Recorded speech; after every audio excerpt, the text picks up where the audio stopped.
As mentioned, we will start with two anthems, starting with the Kenyan national anthem, followed by the African Union anthem. So I'll kindly request that we remain standing.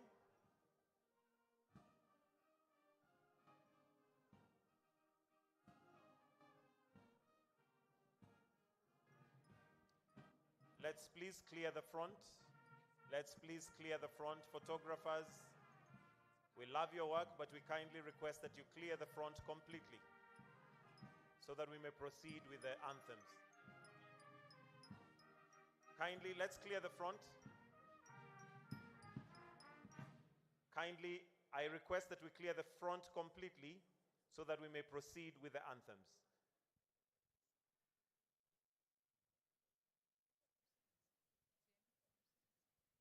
Former President, His Excellency Chisano, kindly your seat is right here in front. If you may progress to come this way. And for now, with all of us standing, we'll start with the national anthem, followed by the African Union anthem, the Kenyan anthem.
Let us kindly take our seats. It is now my honor to invite the Secretary General of the Africa Development Bank, Professor Vincent Nemele, to give the necessary protocols and also guide the program. Why don't we put our hands together as we welcome Professor Vincent Nemele to take over the program. Welcome, sir.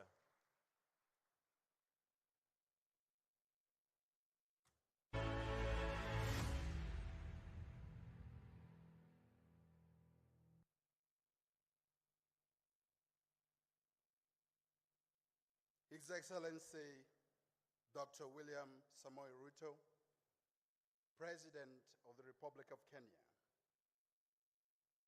His Excellency Mr. Denis Sassou Nguesso, President of the Republic of Congo.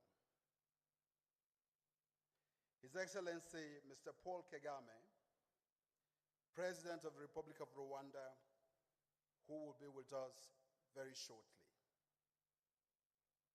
His Excellency Mr. Emerson Mnangagwa, President of the Republic of Zimbabwe. His Excellency Mr. Mohamed Yunus Menfi, President of the Presidential Council of the State of Libya. His Excellency Mr. Hassan Sheikh Mahmoud, President of the Republic of Somalia. His Excellency Mr. Prosper Bazombanza, Vice President of the Republic of Burundi, representing His Excellency Mr. Evariste Ndayishimiye, President of the Republic of Burundi. Her Excellency Ms. Sarah Kungongelwa Amadila, Prime Minister of the Republic of Namibia.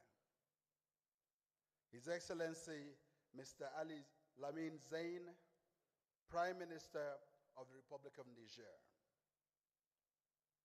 His Excellency Mr. Alexandre Barrow Chambrier, Vice Prime Minister of the Republic of Gabon.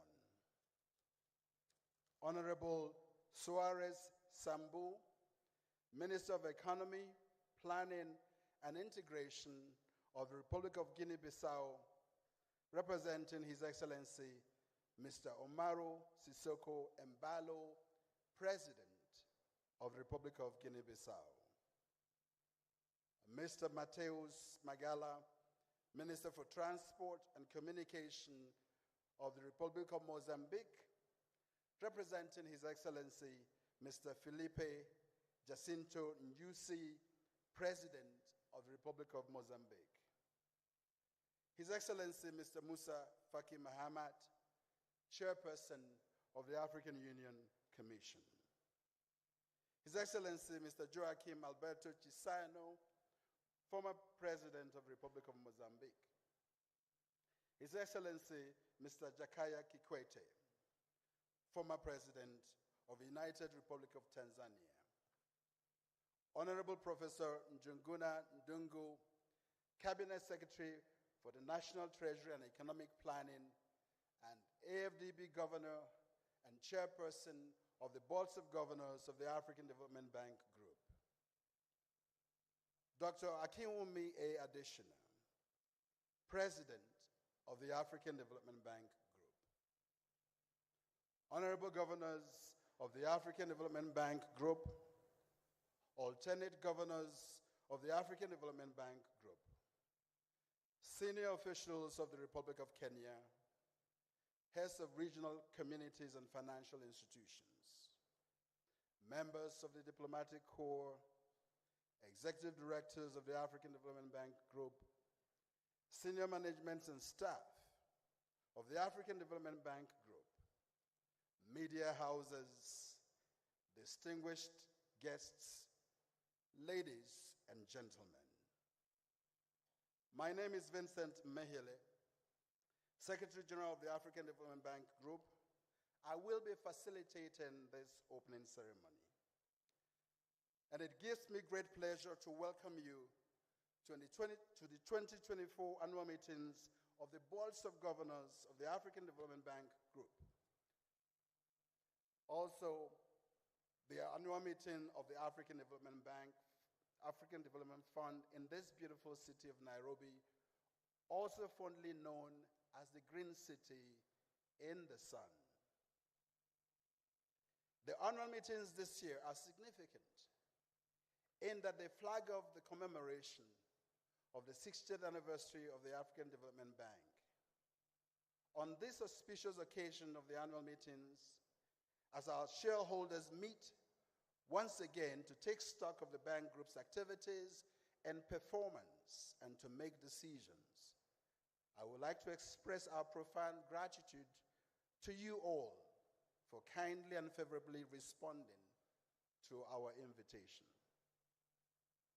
There is a lot in store for everyone during this week, as you will notice from the lineup of knowledge events, numerous side events, social and hospitality events.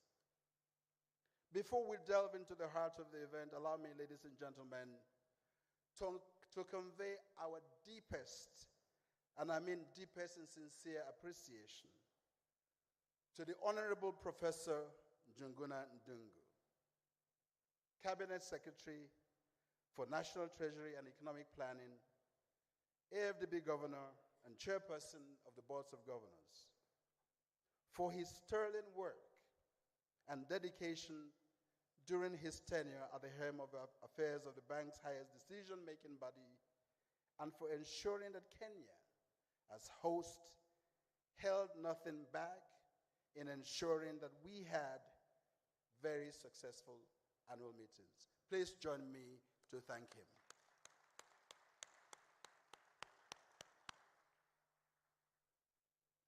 Honorable Governor, we thank you and appreciate your relentless efforts and great support. Excellencies, ladies and gentlemen, the theme of this year's annual meeting is Africa's Transformation. The African Development Bank Group and the reform of the global financial architecture. It is therefore our hope that the deliberations today will provide answers to the difficult questions embedded in the theme. Excellencies, ladies and gentlemen, without much further ado, I'd like to present the program of the opening ceremony. We will have a welcome statement by the chairperson of the Boards of Governors of the African Development Bank Group, Honorable Professor Njuguna Ndungu. After that, we will have an opening video for the annual meetings. And that will be followed by the keynote speech of the President of the African Development Bank, President Akinwumi A. Adesina. After that, we will have a statement by His Excellency Mr. Musa Faki Mahamat, Chairperson of the African Union Commission. And then we will play the video by the host country and then crown it all up by the opening address of His Excellency Dr. William Samoei Ruto, President of the Republic of Kenya. Ladies and gentlemen, it is now my privilege and honor to call upon the Honorable Professor Njuguna Ndungu, Cabinet Secretary for National Treasury and Economic Planning, AFDB Governor for Kenya, and the Chairperson of the Boards of Governors of the African Development Bank Group to deliver his welcome statement. Mr. Chairman.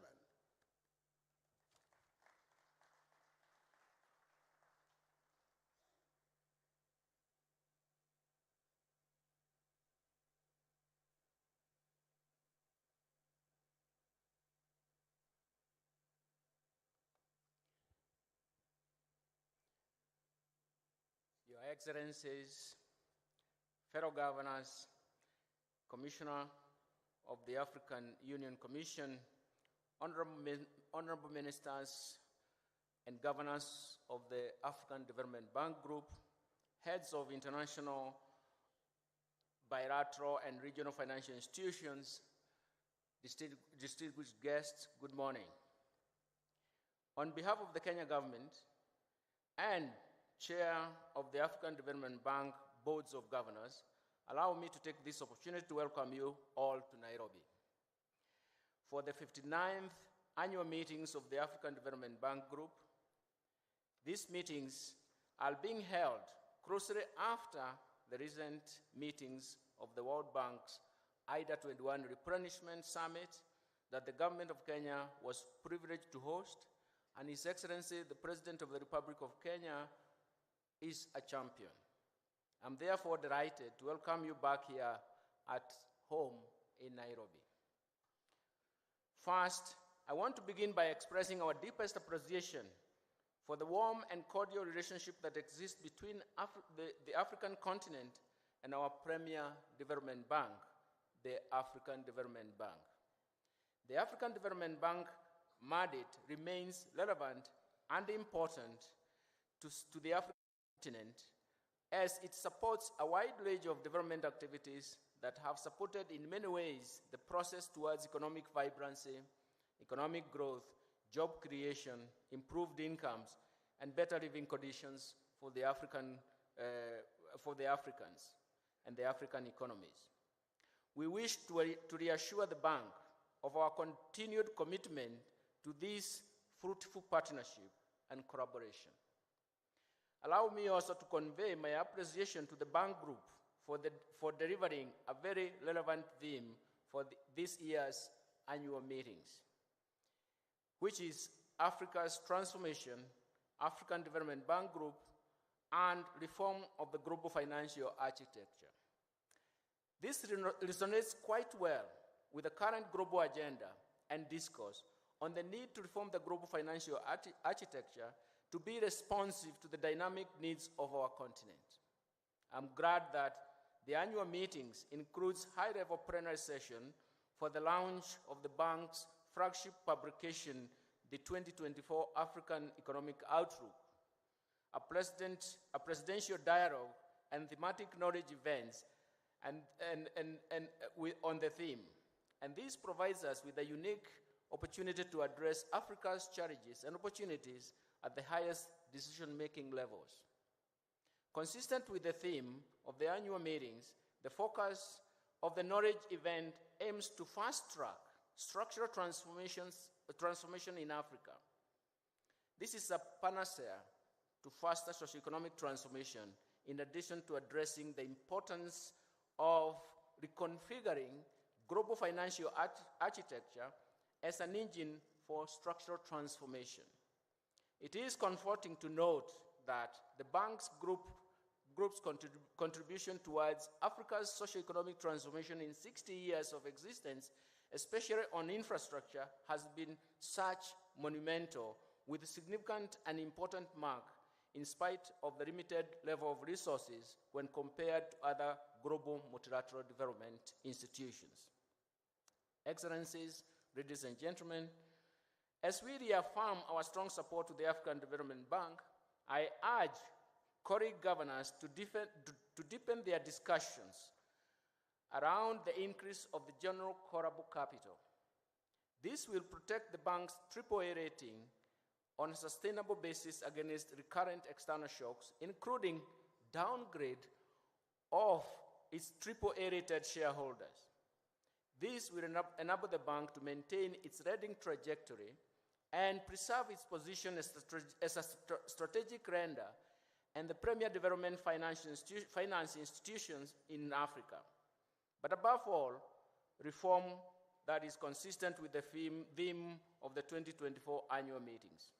Excellencies, ladies and gentlemen, in the midst of the global and even regional challenges, we have opportunities to reboot our policy framework and efforts to develop a more competitive and integrated economies in Africa that will attract greater investment. I therefore urge all of us to seize the opportunities provided during the annual meetings to bring forward practical policy discussions for collective efforts in terms of mutual dialogue, stronger partnership, effective joint coordination for the realization of the African Economic Development Agenda. With these remarks, I wish all of you fruitful discussions and pleasant stay in Nairobi, Kenya, which has many rich offerings outside your formal sessions that I would like to invite you to sample. Asante sana. Thank you very much.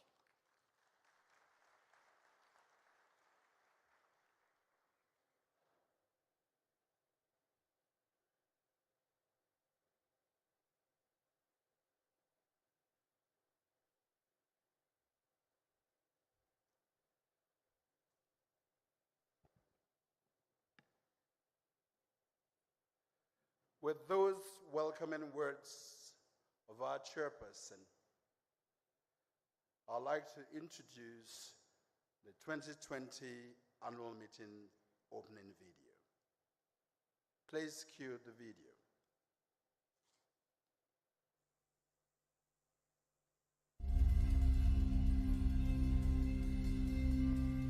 With all the minerals we have, oil, gas, metals, forest resources, carbon resources, and everything that we have, it's indefensible that Africa is poor. And I think that the wealth of Africa has been undervalued in many, many ways. Africa has the potential to drive global emissions down and grow sustainably as the world transitions towards renewable energy.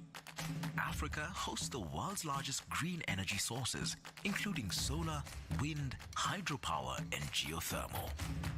But Africa loses $7 to $15 billion a year from adverse climate conditions. The continent only accounts for 3% of global emissions, but receives about 3% of global climate financing. Africa receives only 0.5% of global development aid to fight against poverty, and African countries pay up to 5 times more in financing than most developed countries. Simply put, the cost of debt is drying up Africa's economic growth. Is it fair? To achieve the United Nations Sustainable Development Goals by 2030, the African Union's Agenda 2063 and the African Development Bank's High Five priorities, the global financial architecture needs to be reformed. If we choose transformative, new and right actions, if the global community starts accounting for the natural untapped capital owned by a country as a share of its GDP, African countries in particular would be able to access more affordable financing and better credit ratings. If the world simplifies global climate finance systems, it would increase access to global climate aid for the African countries that need it the most. If domestic resources are not used to pay the cost of debt, Africa could accelerate industrialization and develop green energies as industries. To do so, multilateral development banks have a critical role to play. The African Development Bank initiative to rechannel SDRs to multilateral development banks could multiply their impact by 5. We are now working with my brother of the African Development Bank to make it possible for regional development banks to use SDRs as hybrid capital. Maybe we might consider even changing the name of that SDR to supporting development revitalization. It's a different way of SDR, but it works also for us. The forthcoming 17th replenishment of the ADF should be doubled to 25 billion per replenishment cycle, thereby facilitating greater levels of concessional financing to its 37 low-income member countries. And when we say we want to deconstruct the risk that makes the lending to the global south prohibitively expensive as compared to lending in the global north, then I think we know what we mean. We are not talking about charity. Ultimately, the reforms to the international financial institutions will benefit all of us. We need to turn ifs into realities for the multilateral development banks to finance even more transformative, innovative, and sustainable projects. It is to the African Development Bank Group's credit that it has tangibly supported more than 5,400 projects in 60 years and in the process improved the lives of millions of people. Je suis très heureux parce que je sais que mes amis, mes descendants, mes enfants, tout le monde va passer sur ce pont. Et ça rallie tout Abidjan. La Y4 est ouverte, le tunnel d'Abobo est ouvert, le canal est ouvert. On va aussi au tsunami. On sort un panneau soleil. Et on sort one. Ici à Ehonos, Yemikuna, Emilena. I'm very happy because this time I'm receiving a lot of customers from both two countries, Malawi and Zambia. It's because of the new one border stop which has come and making people easy to move. Kwa hivyo nilipojiunga huku CRDB, Malkia account nikachukua mkopo, kwa hiyo nikaongezea kwenye mtaji. Ilikuwa nilianza kidogo kidogo, sikuwa nilianza kukopa kidogo, nikimaliza naongeza. Kwa hiyo biashara ikawa kubwa. Le projet d'alimentation de la ville de Zagura, d'Agdez et de toutes les communes avoisinantes à partir du barrage d'Agdez a été parmi les grands projets structurants. Donc nous sommes fiers de sa réalisation. Il va permettre de sécuriser l'approvisionnement pour une population de 300 000 habitants. These first 60 years of successful, transformative and impactful investments by the African Development Bank are only a beginning. Now is the time to leverage the successes and lessons of the past. Now is the time to our vision. And now is the time for even greater ambition to bring about the transformative change Africa needs. Together, we can make it happen. So, welcome to the 2024 African Development Bank Group's annual meetings as we celebrate 60 years of collective, transformative and visionary development leadership and transformative solutions as we lock hands together to create a better future for all Africans.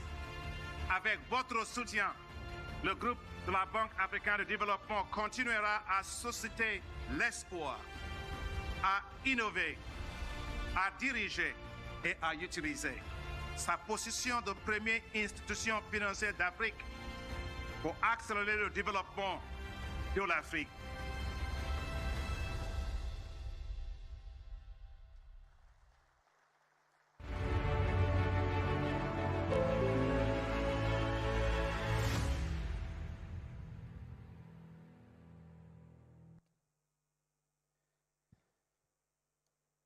Isn't that wonderful?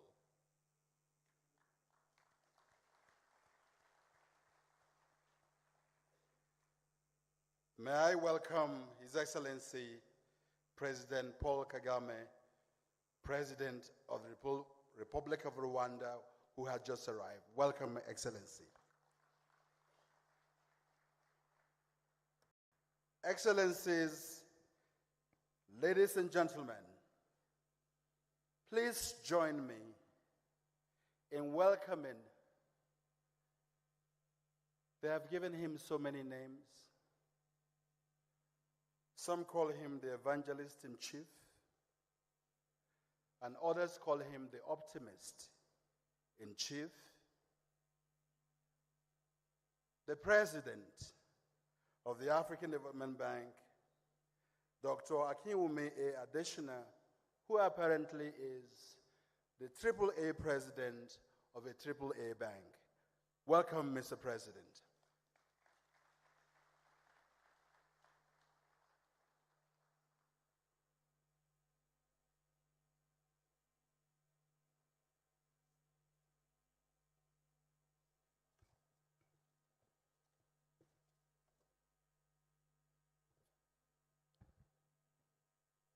Thank you, Secretary General. Your Excellency, Dr. William Samuel Ruto, President of the Republic of Kenya, and our host.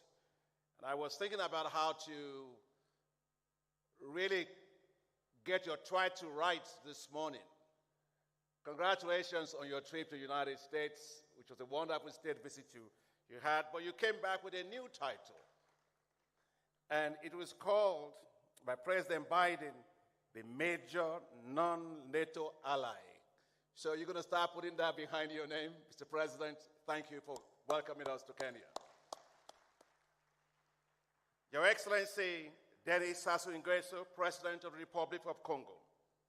Your Excellency, Paul Kagame, President of the Republic of Rwanda. Your Excellency, Emerson Dambudzo Mnangagwa, President of the Republic of Zimbabwe. Your Excellency Mohamed Yunus Al-Menfi, President of the Presidency Council of the Government of the National Unity of the State of Libya. Your Excellency Hassan Sheikh Mahmoud, President of the Federal Republic of Somalia. Your Excellency Musa Faki, my dear brother, Chairperson of the African Union Commission.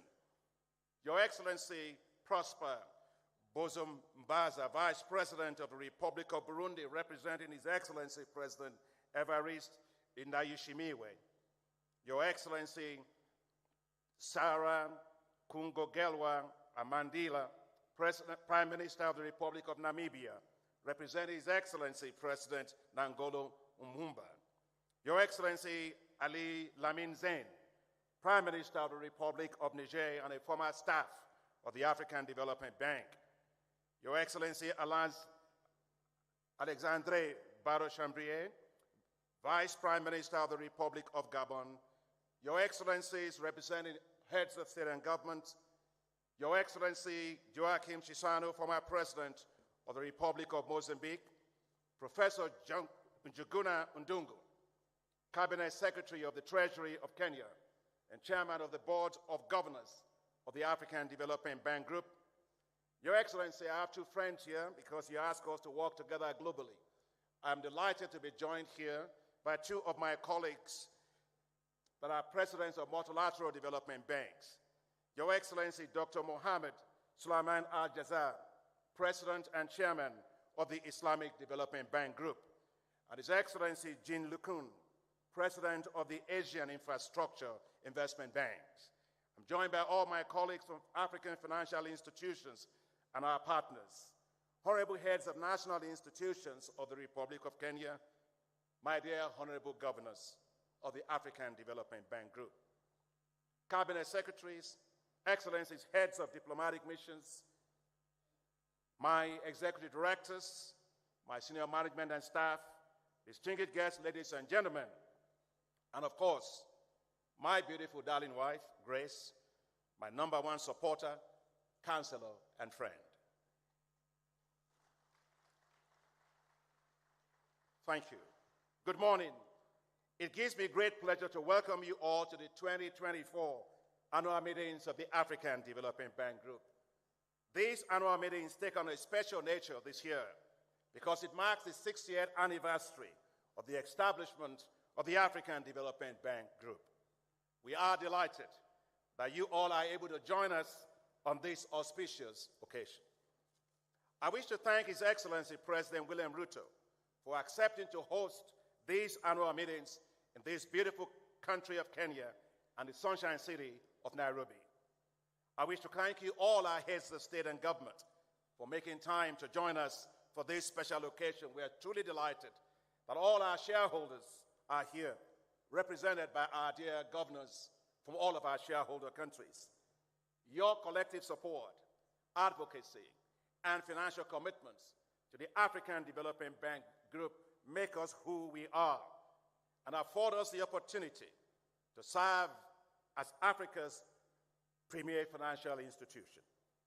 We are inspired by the vision of our founding fathers and mindful of our position and the role within the global financial architecture, as well as the responsibility placed on us by the African Union to mobilize financing for Africa's development. We carry the hopes and the aspirations of Africa in our institutional genes and in our corporate soul. As we gather today, we do so against the backdrop of major global challenges, including heightened geopolitical tensions, the disruption of global value chains, rising food and energy prices, increasing debt service payments, and, of course, climate change. The devastating effects of climate change are everywhere, from droughts to floods, from cyclones to unpredictable weather patterns, the loss of lives and property, and enormous fiscal costs to countries. May I please kindly request that we all stand to observe a moment of silence in honor of those who lost their lives during the recent floods in Kenya and all other countries who have been devastated by the effects of the climate change they did not cause or even know about. Your Excellencies, please.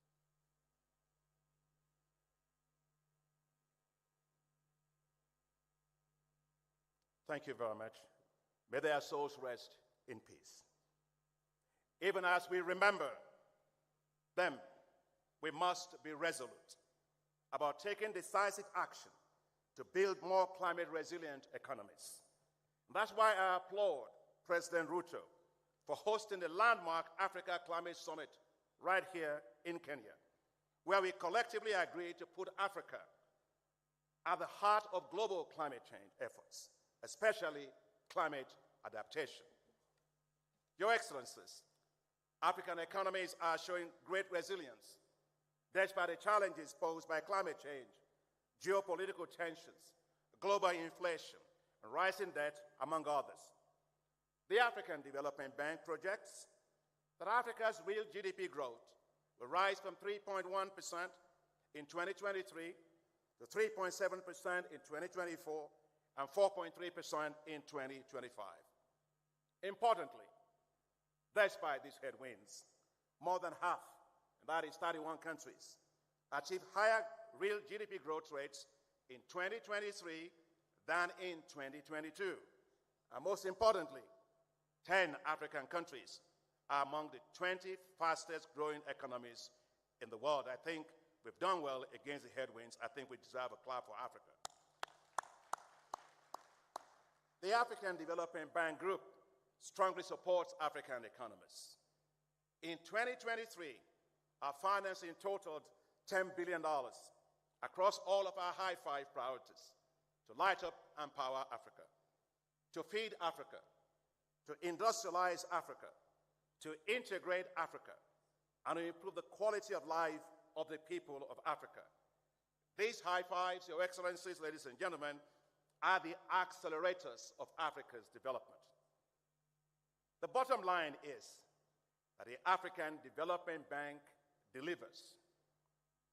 Since we launched these high fives in 2016, our financing has impacted the lives of over 400 million people. Last year, our work has significant impacts across the continent, with 11 million farmers provided with access to improved agricultural technologies, 8 million people provided with access to new sanitation services, 3.5 million people with access to improved transport, 2.8 million people provided with better health services, 1 million people provided with access to clean water, and over 443,000 enterprises provided with access to finance. The African Development Bank is highly responsive. When the Russian war in Ukraine erupted, it posed tremendous food security risks to Africa. To forestall a crisis, the bank launched a $1.5 billion emergency food production facility to rapidly support African countries in their ambition to reduce food dependency over a 2-year period. As of April 2024, we have approved loans and grants of $1.496, to be precise, billion for this emergency food production in 35 countries. We also got help and support from our shareholders, $323 million of additional support from the government of Japan, the government of the United States, Norway, Germany, and the Netherlands. We have therefore fully committed $1.8 billion to 35 countries. I am pleased to report, Your Excellencies, dear governors, that we have reached 10.5 million farmers and supported the production of 26 million metric tons of food, valued at $10.79 billion, or 90% of our target market value, and we still have about 2 seasons to go. Your Excellencies, dear governors, the African Development Bank is a strategic partner of choice, trusted by countries.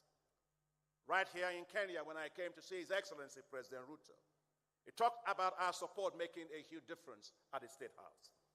As he mentioned to me, President Ruto mentioned to me that when I visited, he says, thanks to the African Development Bank, we increased the number of households in Kenya that have access to connectivity to electricity from 2.5 million to 10 million by 2023. Thank you for that testimony, Your Excellency, Mr. President.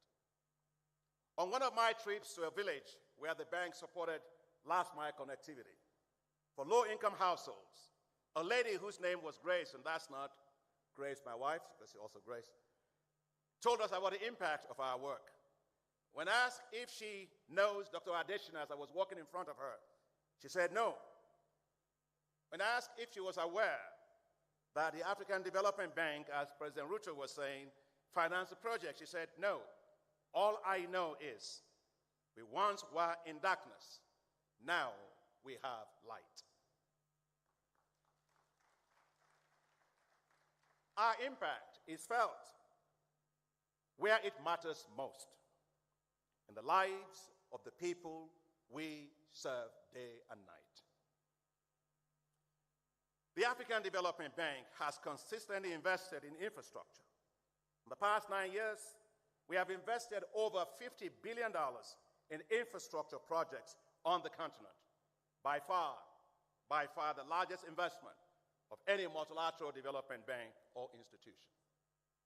And the impacts are visible.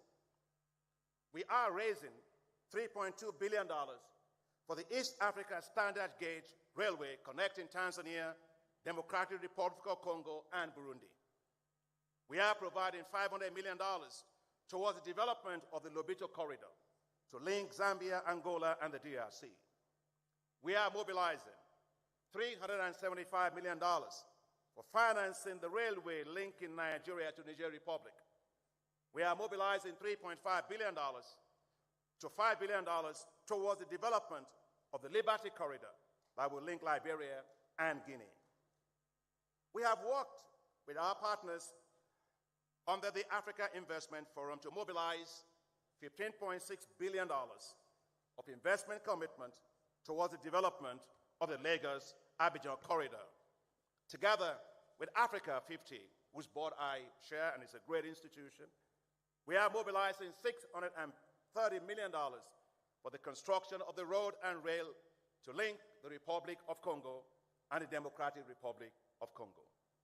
We are financing the Guasib-Nado Highway in Morocco and the 1,000-kilometer highway linking Addis Ababa to Nairobi and Mombasa, which has expanded trade flows between Ethiopia and Kenya by 400%.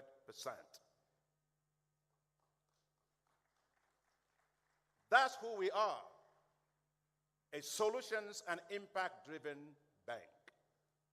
The African Development Bank, your bank, is in very strong financial shape. We have maintained our AAA rating, the only AAA-rated financial institution in Africa, by all global credit rating agencies.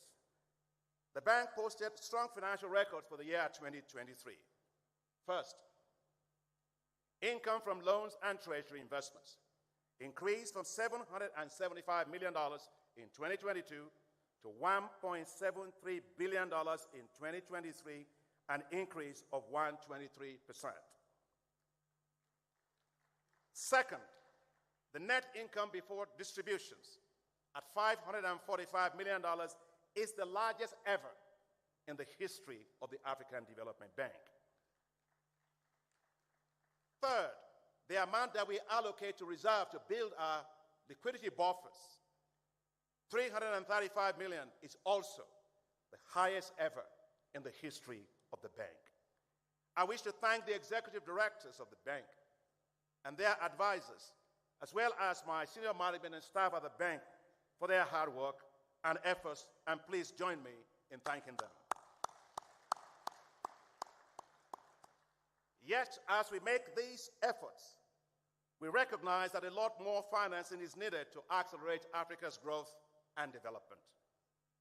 The calls for reforms of the global financial architecture is necessary to mobilize even more financial resources to achieve Africa's sustainable development goals.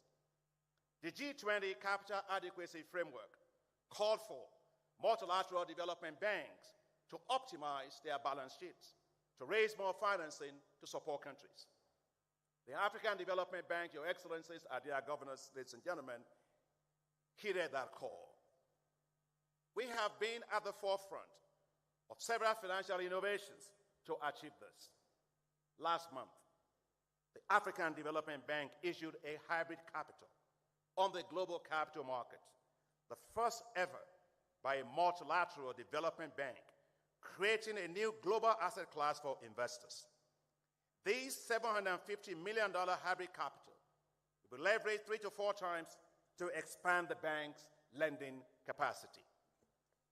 I am delighted that 2 weeks ago, the Executive Board of the International Monetary Fund, IMF, approved the use of the special drawing rights, SDRs, as hybrid capital, which is based on the proposal developed by the African Development Bank and the Inter-American Development Bank.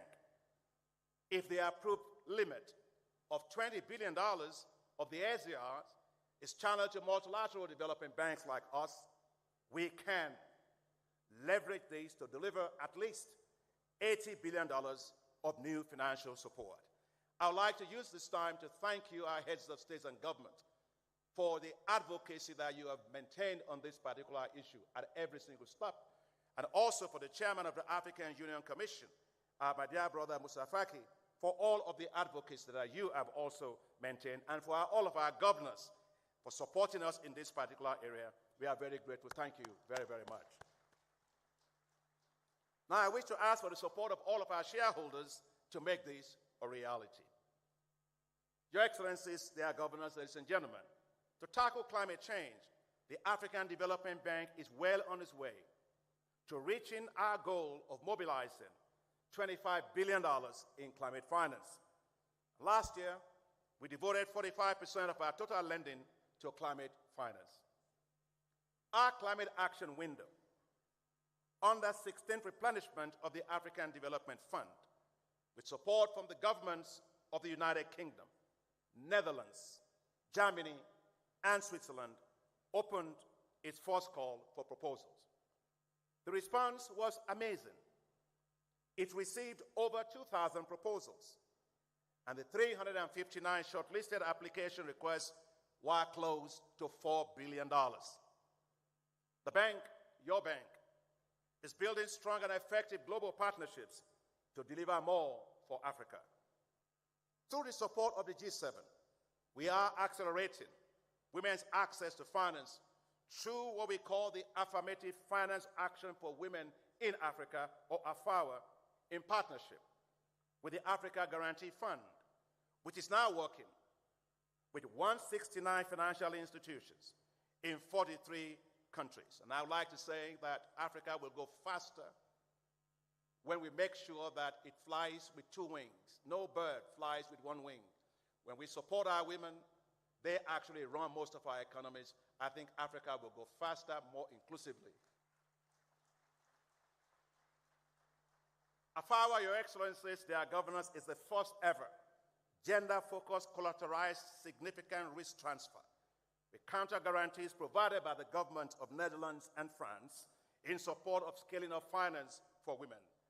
So far, AFAWA has approved $1.7 billion and financed over 18,300 women-owned businesses. And by the end of this year, AFAWA will have reached $2 billion in support of 30,000 women-owned small and medium-sized enterprises. Your Excellencies, they are governors to support youth entrepreneurship in Africa and to create youth-based wealth. The bank has established youth entrepreneurship investment banks in partnership with the French Development Agency, Agence Française de Développement, and other partners with support from the bank's multi-donor Youth Entrepreneurship Trust Fund. Ever since our board approved the first two Youth Entrepreneurship Investment Banks in Liberia with $16 million of funding, and Ethiopia recently with $12 million of funding, several countries, including Nigeria, Rwanda, Cote d'Ivoire, Tunisia, Togo, Egypt, South Africa, Zambia, Botswana, DRC, are working on submissions of their request. Your Excellencies, the bank is working with several partners to ramp up support for digital and creative sectors to create more jobs. Together with Islamic Development Bank, and my brother Al-Jazaar is here, and the Agence Française de Développement, we financed $618 million IDICE program called Initiative for the Development of Digital and Creative Enterprises in Nigeria that will create 6 million jobs and add $6.4 billion to the economy.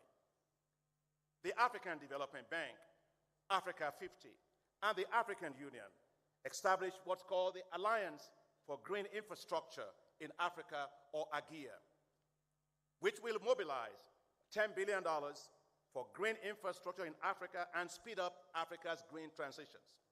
I am delighted that at the G7 Ministerial Conference in Italy just a few days ago, they gave global endorsement for AGIA. Together with the Islamic Development Bank, the International Fund for Agricultural Development, the OPEC Fund, the Arab Bank for Economic Development in Africa, the Africa Export and Import Bank, and the West African Development Bank, we are establishing what's called special agro-industrial processing zones in 11 African countries, including a $3 billion facility by the African Development Bank, Afri-Exim Bank, and the Arise platform. Your Excellencies, they ask us to work together as multilateral development banks, and we are doing that. At the spring meetings of the World Bank Group, President Ajay Banga and I launched a joint bold effort to connect 300 million people in Africa to electricity by 2030. We will host this year, together with Your Excellencies, an Africa Energy Summit later this year. I must say, this marks the first time for our institution. So not only are we reforming, but we are also changing how we work together as a system to deliver greater impacts at scale. That's because together we can and we will achieve more. Your Excellencies, for generations, women in Africa have borne the brunt of risks and hardships associated with cooking. Nothing could be more important than ensuring 1.2 billion people, majority of whom are women across Africa, have access to clean cooking solutions. I didn't start using glasses because I went to university and got smart. I started using glasses because as a kid, I was blowing charcoal into the cooking stoves of my mother. And when she bought a cooker for which we can turn on the gas, it was blue, I had to invite my friends to come and see it. In fact, I was turning it on because of the smell, because it was so different from the kind of smell that I used to have. So when we are talking about energy transitions, that is the kind of transition some of us have gone through. And therefore, I believe no woman and no child should ever have to die from the risk associated with smoke inhalation and other hazards, because today we lose 300,000 women for trying to cook a decent meal. Another 300,000 of their kids dying for trying to cook a decent meal. Enough is enough.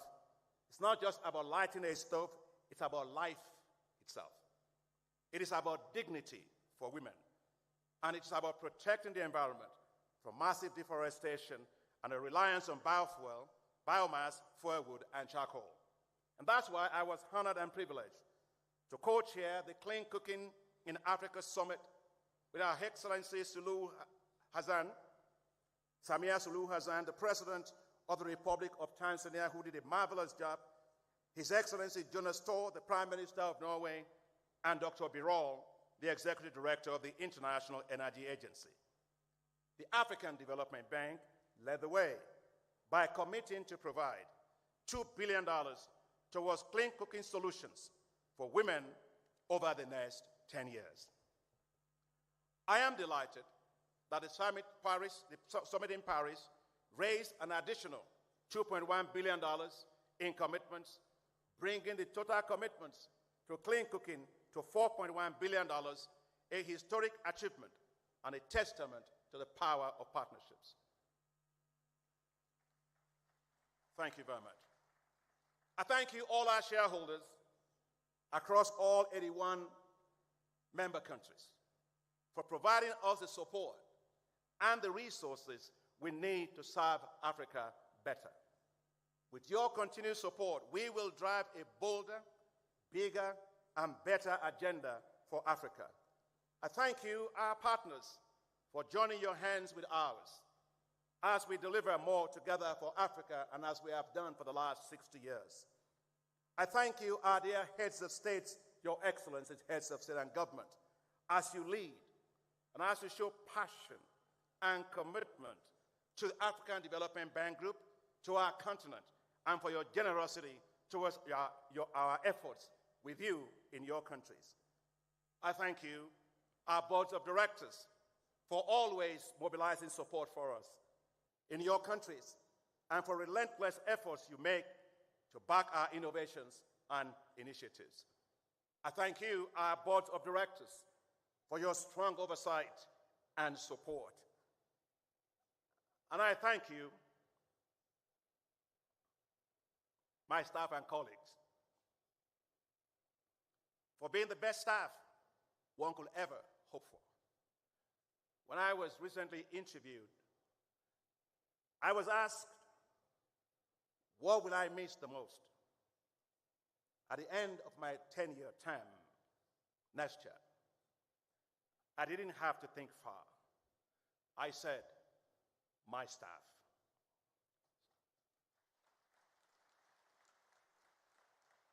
So I'd like my staff to please stand, all my staff to stand.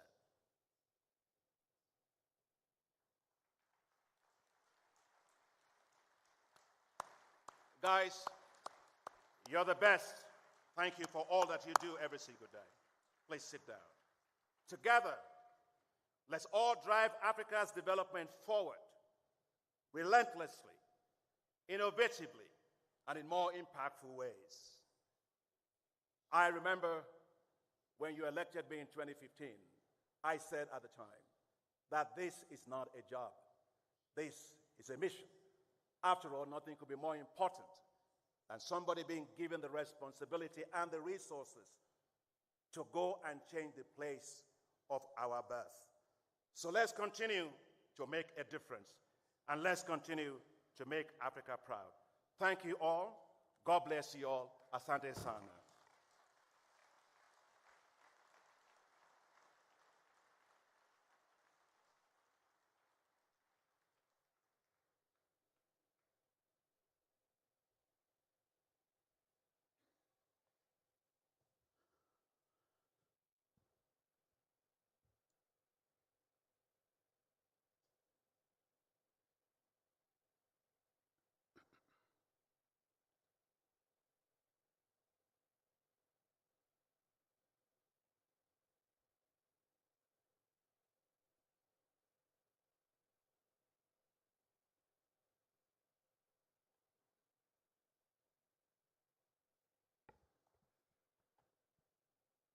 Ladies and gentlemen, please put your hands once more together for the President of the African Development Bank.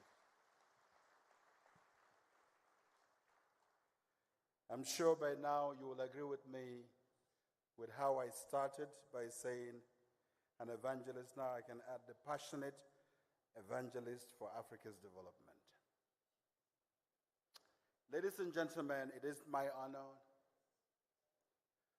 to call upon His Excellency, Mr. Musa Faki Mahamat, Chairperson of the African Union Commission, to deliver his statement.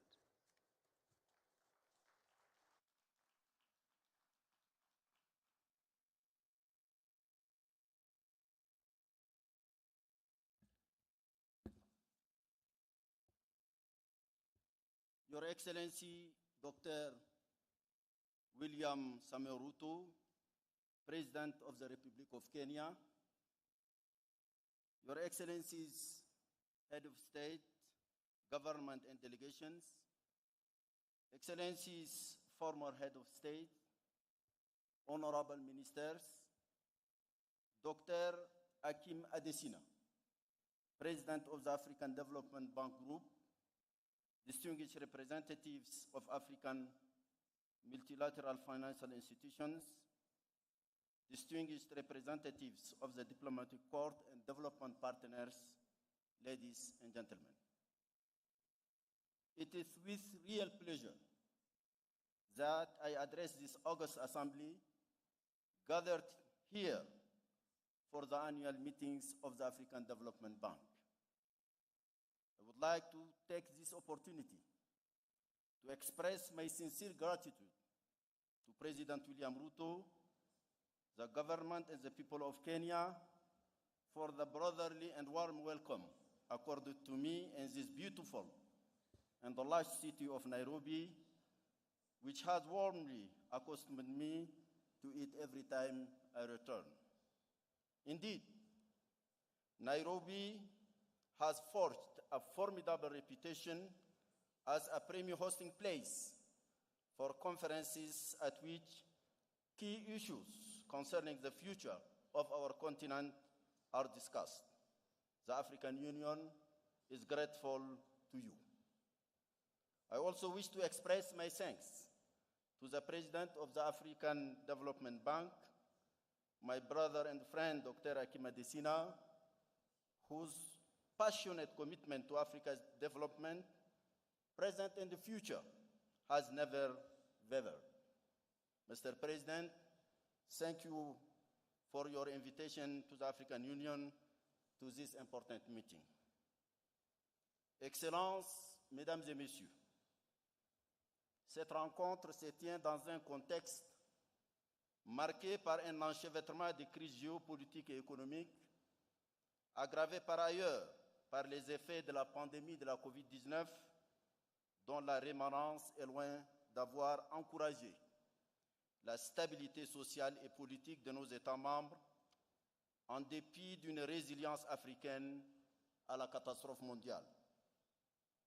Pour y faire face, tous nos États membres ont été pris dans l'engrenage d'un endettement toujours pernicieux qui les maintient sous le joug des créanciers aux exigences étouffantes malgré les nombreuses promesses d'allègement de ce fardeau. Ces recours, parfois excessifs à l'endettement, bien qu'ils puissent être expliqués par un ensemble de facteurs endogènes, est également imputable à un modèle de financement extérieur combinant l'aide au développement, l'allègement du fardeau de la dette, les promesses du financement vert et l'attractivité des États africains pour les IDE. Ce modèle, explicité dans la déclaration d'Addis Ababa sur le financement du développement de 2015, a été par la suite relayé par des rencontres similaires à l'instar de celle de Paris de 2021. Les limites de ce modèle ont été établies sur la base de données objectives. J'aurais pu les ressasser, surtout devant les professionnels que vous êtes. Je me limiterai à une ou deux brèves remarques qui me paraissent dignes d'être mentionnées. En effet, les apports de financements extérieurs dans la gestion du développement de l'Afrique ont été très loin des attentes, traduisant ainsi une injustice, encore une autre, à l'égard de l'Afrique. Cette injustice cumule plusieurs visages. Bien qu'elle ne soit pas responsable du réchauffement climatique, l'Afrique en subit des conséquences sans bénéficier de la solidarité financière consacrée dans les déclarations successives des différentes conférences des parties. La gestion du système financier international, en échappant totalement au contrôle de l'Afrique, lui impose des coûts de financement élevés, en même temps que l'impact négatif des crises financières. Des disparités dans la réponse au choc de la COVID-19 ont clairement indiqué que l'augmentation de la liquidité par la création des droits de tirage spéciaux n'a pas profité de façon significative à l'Afrique, qui n'en a reçu que la portion congrue de 5,1% pour 1,4 milliard d'habitants. Alors que la recherche des moyens pour combler les déficits financiers de l'Afrique s'est toujours opérée dans le cadre de cette architecture financière internationale dont les limites font aujourd'hui consensus au sein de la communauté des experts africains, voire au-delà. Le temps est venu de s'interroger concrètement sur l'identification non complaisante des différents ressorts qui handicapent la mobilisation d'un développement de l'Afrique. C'est donc à point nommé que se tiennent ces assises, dont la tonalité innovatrice du thème « Réformer l'architecture financière mondiale afin de libérer des financements pour l'Afrique » annonce une large réflexion, embrassant dans la profondeur de son mouvement les principaux enjeux liés au financement du développement du continent. Dans cette mouvance, la centralité du rôle du groupe de la Banque africaine de développement n'échappe à personne. C'est donc une belle occasion pour le groupe de faire le point de ses réalisations au cours des dernières années afin de tracer une trajectoire viable pour le financement durable de nos économies confrontées à des goulots et contraintes multiformes. Excellences, Mesdames et Messieurs, il m'apparaît plus qu'urgent de travailler à une réforme profonde de la gouvernance internationale afin de proposer et d'adopter des solutions pertinentes pour les pays confrontés aux problèmes de notation souveraine, de l'endettement excessif, des effets des changements climatiques, de l'évasion fiscale et des flux illicites, du renforcement des banques multilatérales, et j'en passe. Pour défendre l'intérêt de l'Afrique dans ces domaines, il me paraît logique d'inviter toutes les institutions financières africaines, ici présentes et même celles qui sont absentes, à accompagner l'Union africaine dans ces mouvements de basculement des équilibres économiques et financiers mondiaux. Aussi voudrais-je me réjouir de la récente adhésion de l'Union africaine comme membre permanent du G20. Cette adhésion marque un tournant décisif et porte un nouvel espoir pour l'Afrique, celui de s'impliquer dans la dynamique du processus de la réforme de la gouvernance économique et financière mondiale. Le G20 est un forum approprié pour nos institutions et nos pays pour initier efficacement, ensemble, les processus de formulation des positions africaines communes sur les questions stratégiques au cœur de la réforme du système financier mondial.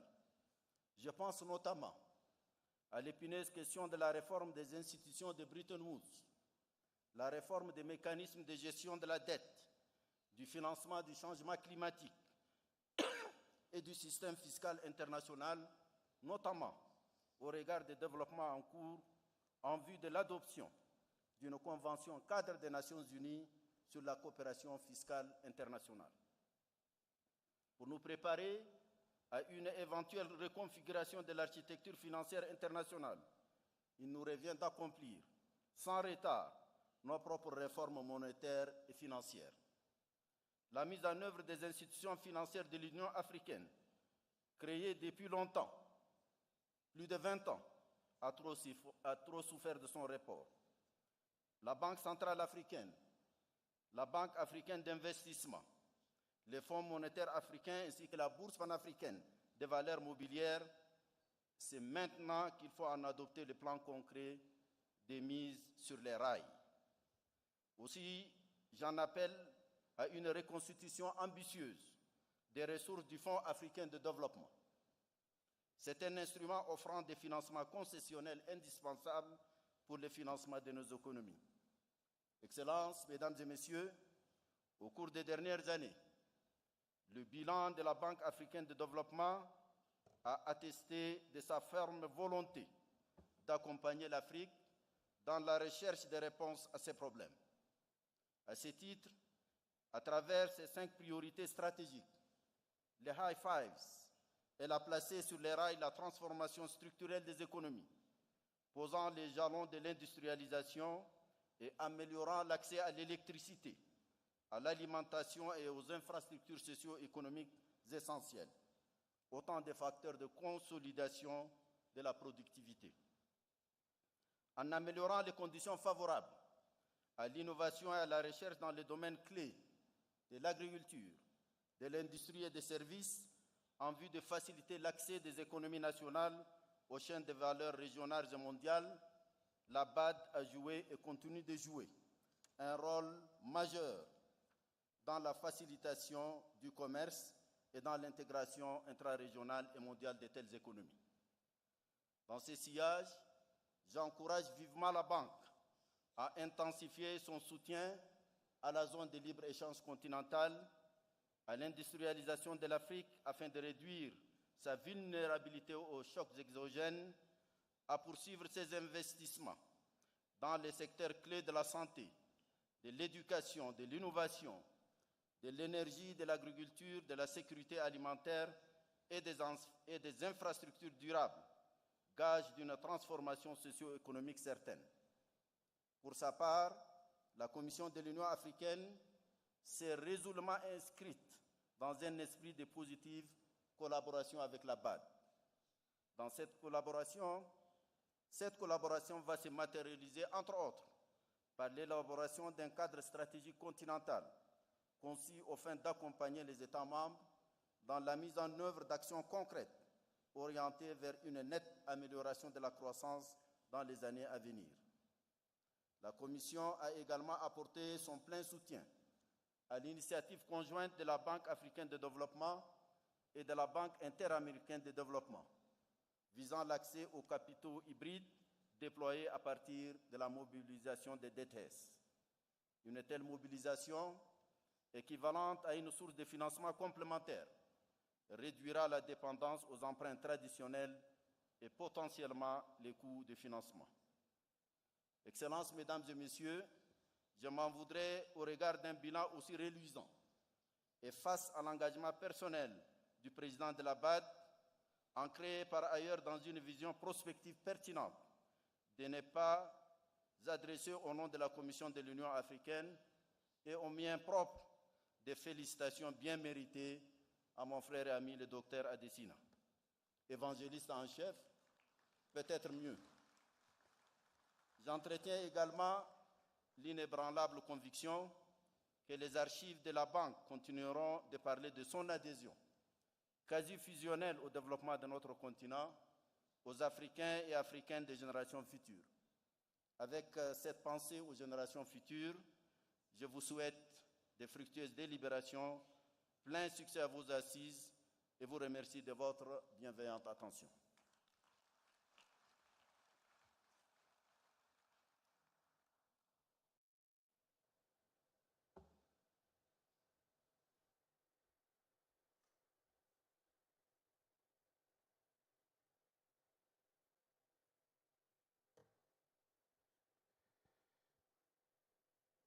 Excellencies, ladies and gentlemen, please join me in thanking the chairperson of the African Union Commission for his address. We are very close to the moment where we will hear from the chief host of the annual meetings. But before then, may we please play the video from the host country. Welcome to Kenya, the great home of many firsts in the world. Sitting comfortably in a small corner of the eastern side of the African continent, Kenya is the economic powerhouse and the hub of East and Central Africa, and steadily realizing its full potential as a global player on the world stage. With a growing and youthful, creative and innovative population of about 54 million people, Kenya is the fourth largest economy in the sub-Saharan Africa, strategically located as a gateway to Africa, with strong growth prospects supported by an emerging urban middle class and an increasing appetite for high-level goods and services. Kenya is ranked 56th out of 190 economies in the Ease of Doing Business Index and boasts of a large pool of young, talented, highly educated, skilled and sought-after workforce in Africa. As an influential member of various trade blocs including East African Community EAC, COMESA and Africa Continental Free Trade Area, Kenya as a channel in providing seamless access to almost 560 million people across the region and potentially millions more through further integration into bigger economic communities across the continent and the world. It is the region's logistical hub, playing a big role as a transshipment hub for goods moving to landlocked countries in East and Central Africa through the expanded Mombasa and Lamu port. Kenya is also renowned for its coffee, flowers, fruits, vegetables, nuts, and many more quality products, and continue to leave millions of international consumers in awe of the treasures of her fertile soil. Within Kenya's highly diversified economy lies countless opportunities for locals and international investment. There are brand new construction projects popping up all over the country, including city highways like Nairobi Expressway, expansion of the Jomo Kenyatta International Airport, and the Standard Gauge Railway, among others. This exponential infrastructure development, coupled with political and economic stability locally and regionally, highlight enormous growth potential for several sectors including mining, agriculture, manufacturing, energy and the blue economy. Kenya has come a long way in its journey to become Africa's Silicon Savannah, from being just another outpost for multiple multinational companies to spawning revolutionary apps, softwares, and digital innovations that are the envy of even the most advanced economies in the world. And when the local and foreigners are not busy bolstering Kenya's economy, they're enjoying her bountiful natural beauty and vibrant city life, world-famous sites and attractions, are dotted all over the country on pristine beaches, wild plains, beautiful lakes, and towering mountain peaks. Not only is Kenya the home of some of the world's most beautiful sights and wildlife, it has also given rise to a number of prominent global figures who have shot to global stardom in international football, athletics, entertainment, and even world politics. So, as Africa and the world head into an uncertain yet promising future, Kenya continues to rise and sets the pace as a pioneer across the board with big, bold, and brave steps. This is Kenya. For more information, visit www.makeitkenya.go.ke.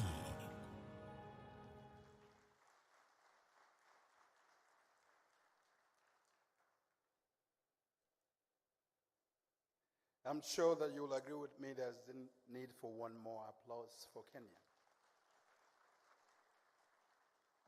Who knew many, many years ago when Senior Obama was going to the United States that there will be a Barack Hussein Obama emanating from Kenya but produced in the United States to be the President of the United States. Excellencies, ladies and gentlemen, may you please rise as we welcome His Excellency, Dr. William Samoei Ruto, President of the Republic of Kenya, to deliver his opening address.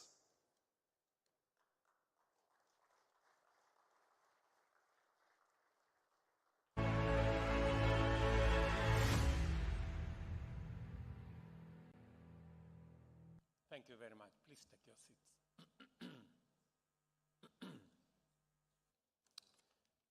Your Excellency, Denis Sassou Nguesso, President of the Republic of Congo. Your Excellency, Emerson Mnangagwa, President of the Republic of Zimbabwe. Your Excellency, Paul Kagame, President of the Republic of Rwanda. Your Excellency, Hassan Sheikh Mohammed, President of the Republic of Somalia. Your Excellency, Mohammed Yunus Memfi, President of the Presidential Council of Libya. Your Excellency, Mohammed Musa Faki Mahamat, Chair of the Africa Union Commission. Your Excellency, Evangelist Akiwumi Adesina, President of the Africa Development Bank. Your Excellency, former President Joaquim Chissano of Mozambique. Your Excellencies, Vice Presidents, Prime Ministers, representatives of heads of state, Your Excellency, Governor of Nairobi, Johnson Sakaja, Madam Martha Koome, Chief Justice and President of the Supreme Court of the Republic of Kenya, Excellencies, Ministers, Honorable Governors, ladies and gentlemen, I am delighted and privileged to preside over the opening session of the 59th Annual Summit of the Africa Development Bank Group. On behalf of the people and government of Kenya, I extend a very warm welcome to each of you and invite you to feel at home in this land of many delights. It is a great honor for Kenya to host the 59th meeting of the Africa Development Bank Group, especially as the group celebrates its 60th anniversary. Let me put this in context. We had also the privilege to host the 30th anniversary of the Africa Development Group in 1994. We are privileged to host the 60th.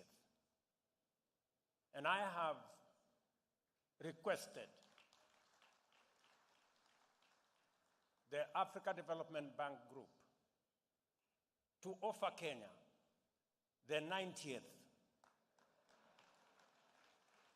anniversary in 2054. And I promise that even if I would be walking with a walking stick, I will attend. This milestone should frame our deliberations and engagements during these meetings. We are gathered here to reflect on the progress of our continent that has made in realizing the founding vision of this institution, the Africa Development Bank. Formed in the first decade following the independence of most African countries, the Africa Development Bank embodies the Pan-African ideology of sovereignty, prosperity, and unity. As a matter of fact, one of the founding communiques of this institution clearly declares the determination of African nations to use all our resources to lead all African countries to independence and achieve the development and prosperity of the continent in unity. That was done 60 years ago.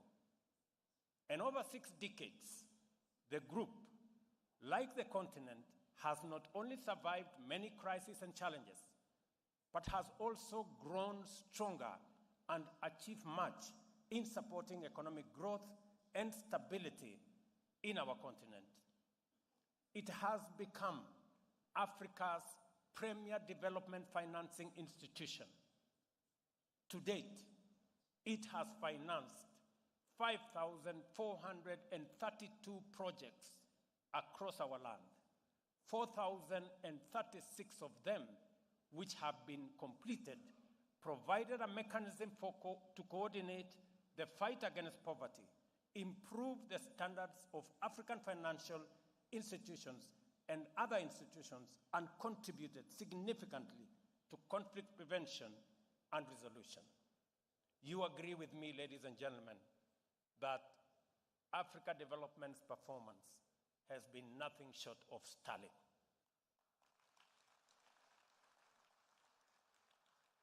I think they deserve a better round of applause.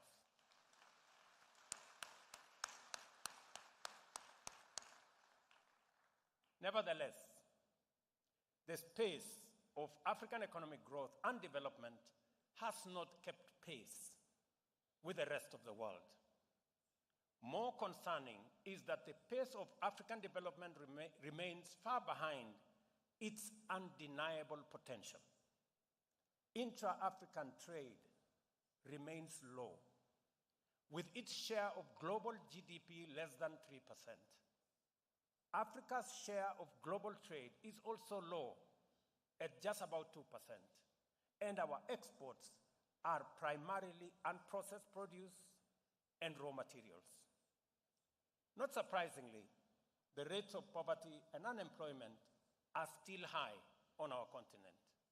The vulnerabilities arising from this situation undoubtedly contribute significantly to conflict, economic refugees, and in this age of frequent extreme climate shocks, climate refugees. There is tremendous urgency in developing and implementing transformative interventions to turn things around for our continent, our countries, and our people. I am confident that this sense of urgency resonates very strongly amongst African leaders, and I am encouraged that we are not just doing something about it, we are actually making very good progress. Our continent is growing at the world's fastest rate, exceeding the global average of 3%, and 11 of the world's fastest growing economies in 2023 were African countries. We were told that by Adesina. Between 2000 and 2002, Africa's real GDP increased at an annual rate of 4.3%, well above the global average of 2.9%.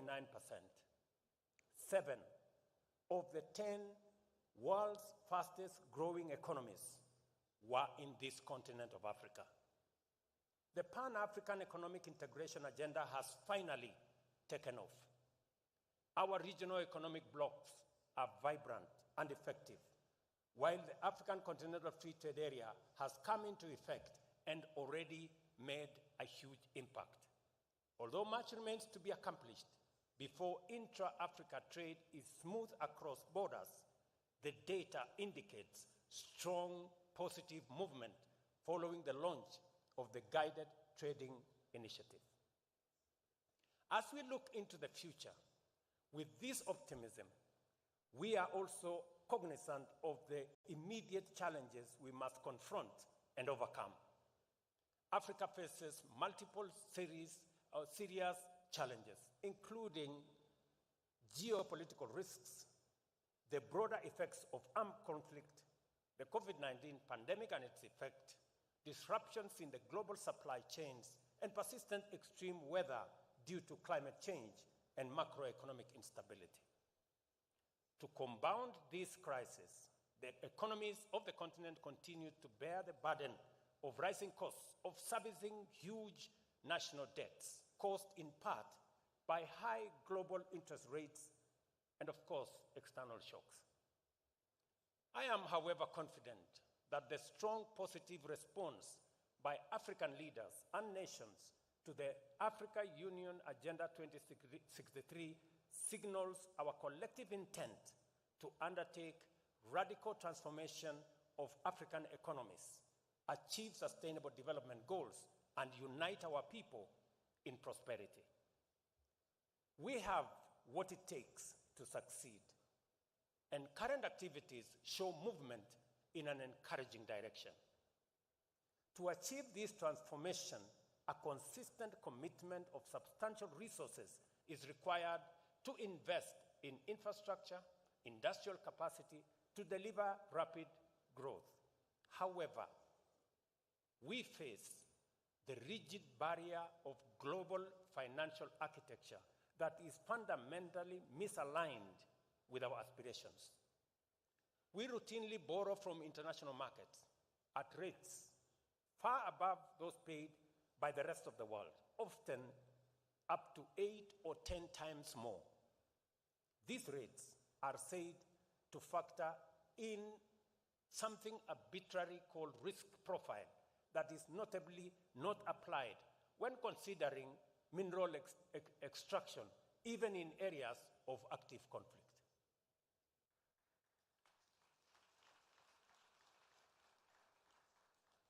It is safe, we are told, to mine in spaces where there is conflict, but it is risky to lend to African economies. What a contradiction. The debt problem faced by many countries, which consume the largest share of national resources and starve development agenda, we are a direct result of this unjust financial architecture. This situation not only makes debt unsustainable, but also undermines growth, prevents countries from investing in resilience, and denies millions of people, especially young men and women, their fair shot at life's opportunities.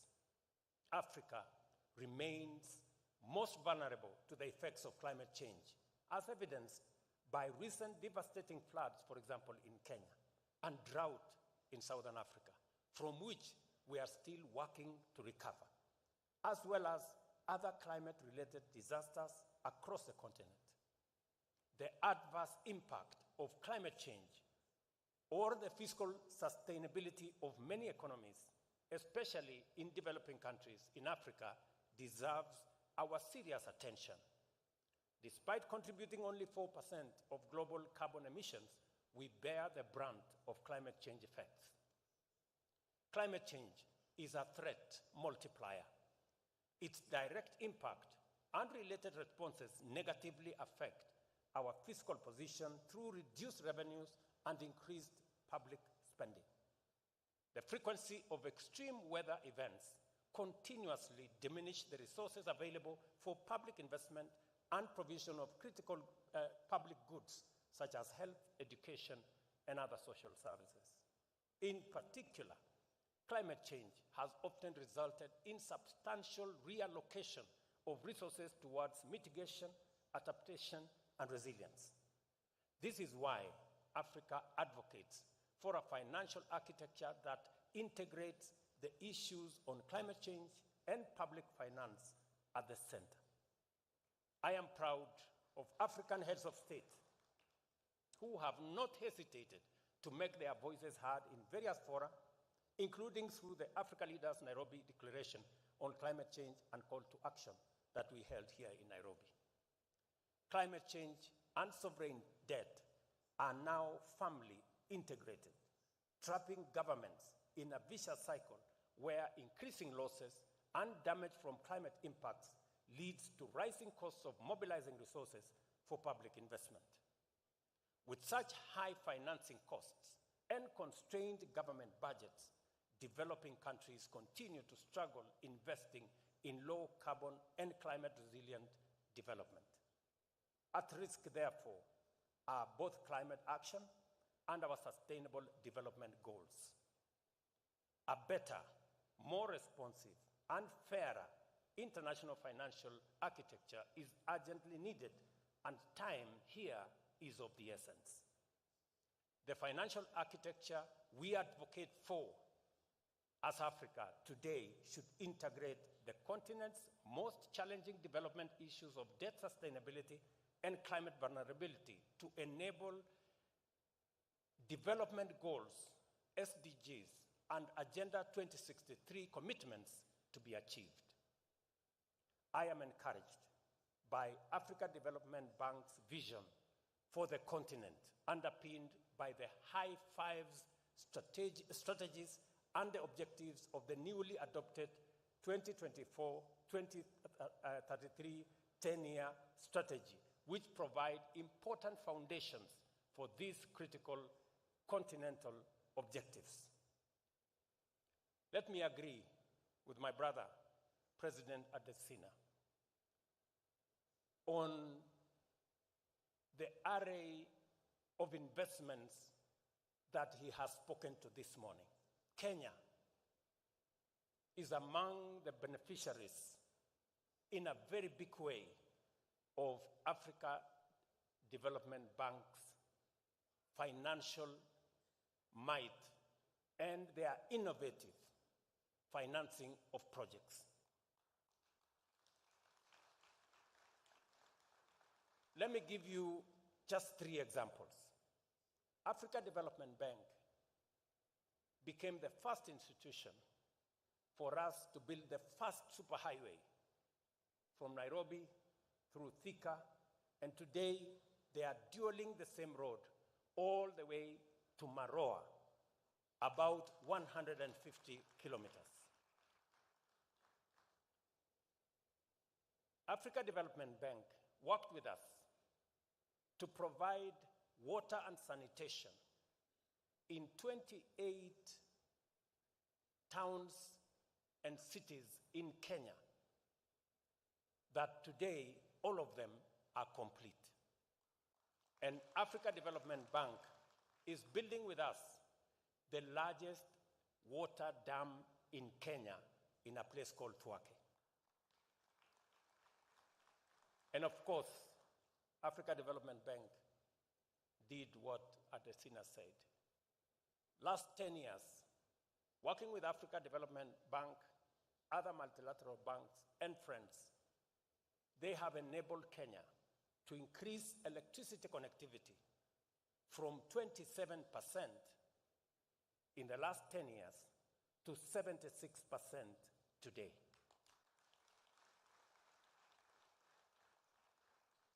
We have been clear and consistent in our advocacy. Africa is neither seeking handouts nor asking for charity. We are a continent of sovereign people who aspire to grow in a just multilateral system and access development financing on fair terms. Ladies and gentlemen, that is not too much to ask. We were clear at the Africa Climate Summit last year when we called for reforms of the international financial institutions and a range of new global taxes to fund climate action. We were clear at COP28 in Dubai last December when we once again emphasized the urgent need to mobilize investment for climate transition in developing countries from public and private sources globally. We also agreed to support the creation of markets that can mobilize resources at scale and called for the reform of the international financial architecture. Today, we assert that transforming the international financial architecture is an imperative that will give Africa a fair chance to turn its immense potential into opportunities to overcome multiple challenges and develop inclusively and sustainably. I take this opportunity to reiterate my call at the recent concluded IDA 21 summit here in Nairobi, that we appeal for a substantial 17th replenishment of the Africa Development Fund by at least US $25 billion to increase its capacity to continue providing concessional financing to the least developed African countries. We therefore call on our donors and development partners to scale up their investment in our continent's premier development financial institution, the Africa Development Bank. To further strengthen the capacity of our multilateral development institutions, we strongly support the proposal to rechannel special drawing rights through the Africa Development Bank as endorsed by the Africa Union's Assembly of Heads of State and Government. And because we must believe in ourselves for others to believe in us, and we must invest in these institutions for others to invest in them, Kenya has made the decision that over the next 3 years, we are going to invest $100 million in enhancing our shareholding in Africa Development Bank, Afri-Exim Bank, and Trade Development Bank.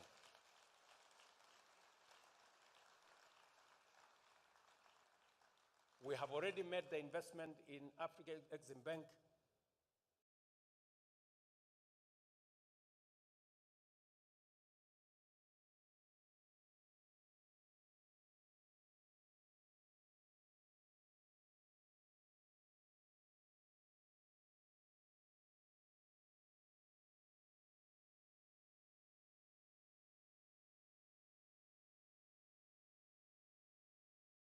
I will be discussing with my brother.